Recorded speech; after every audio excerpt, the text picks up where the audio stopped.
Hey y'all, welcome to my channel Break Free Budgeting. My name is Ashley, and on my channel I document my debt-free journey and share tips and tools to help others on their journey to debt-free living. Today I'm going to show you how to create a zero-based budget in 6 simple steps. Yes, that is 6 easy steps. Let's get into it.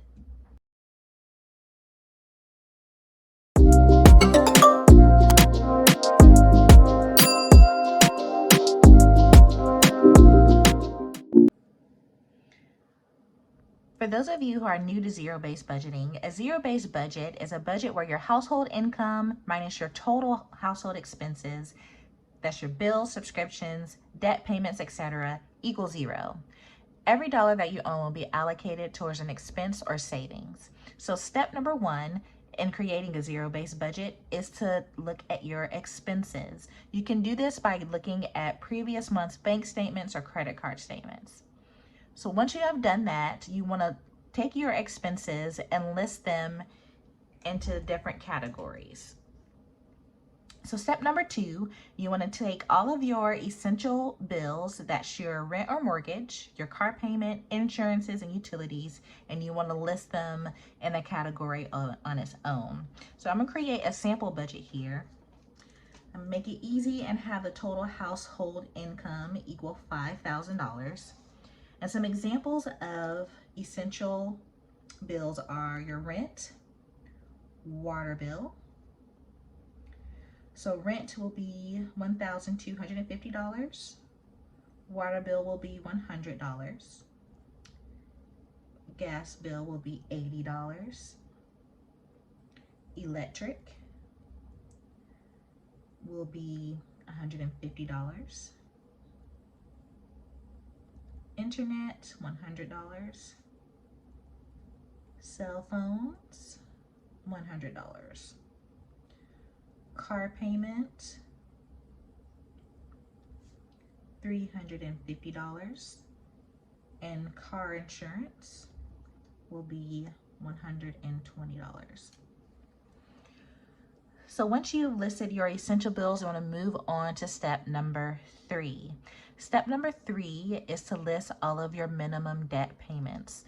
So that is any minimum payments on your credit cards, any personal loans, student loans, medical bills that you owe, etc. So for this scenario, we're going to have 3 credit cards. I'm just going to label them 1, 2, and 3. Going to have a personal loan and a student loan. Credit card number 1 minimum payment is $30. Credit card number 2 is $45, and number 3 is $30 as well. Personal loan with a minimum payment of $100, and student loans with a minimum payment of $350. Once you have listed your minimum credit card payments or other debt payments, you want to move on to step number 4. And this is listing any automated bills or subscriptions. So here's a tip. After you list your subscriptions, determine which ones are not necessary and cancel them. This can save you so much money when you get rid of subscriptions that you do not use.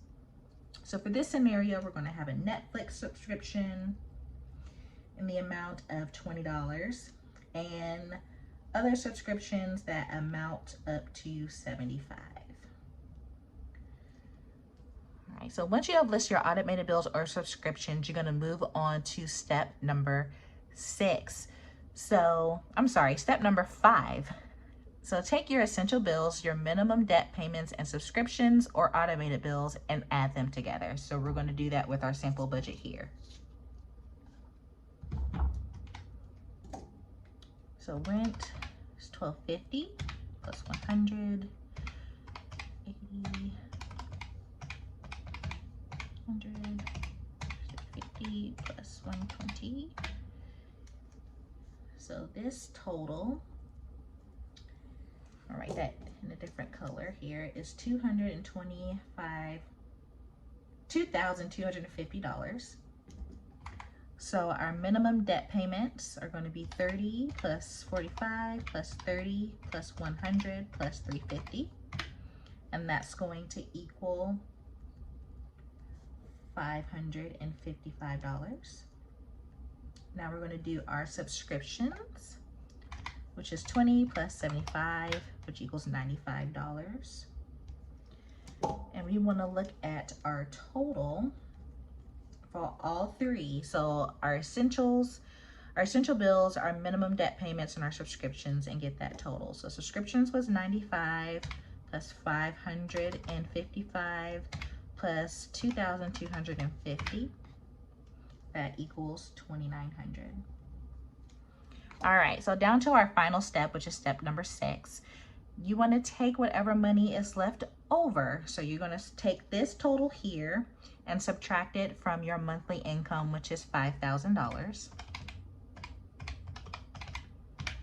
And you want to take that total and you want to create a budget for variable expenses. So this is going to be your groceries, your gas, emergency fund, entertainment, vacations, whatever you want those categories to be. And you are going to budget all the way down to 0. So I'm going to do an example of that over here. So some categories for variable expenses are going to be groceries, gas for your car, an emergency fund,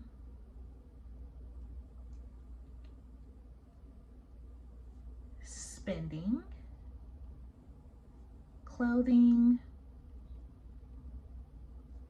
vacations, entertainment, dining out, and kids. So groceries have a budget of $600. Gas has a budget of $250. Emergency fund has a budget of $200. Spending is $200. Clothing is $150, as well as vacations at $150, and entertainment at $150. Dining out is at $200, and kids are at $200. So we only had $2,100 left to budget, so I'm gonna add up these totals and make sure that it equals 2,100. 600 plus 250 plus 200 plus 200 plus 150 plus 150 plus 150 plus 200 plus 200, and we have 2,100. So to double check your budget, you want to add up all of your totals, and this should equal your total income. So 2,100 plus 2,900 plus, right, that's $5,000. So 5,000 minus 5,000 equals 0.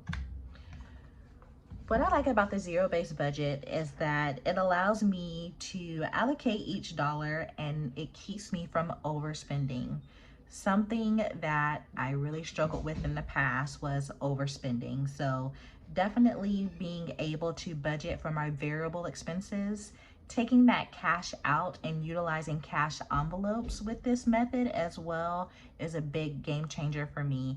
I recently started cash stuffing envelopes the beginning of June, and it has changed a lot of things for me. So that is how you create a zero-based budget, and thank you for watching. If you enjoyed this video, please like and give a thumbs up and hit that subscribe button, and I will see you again. Thank you. Bye.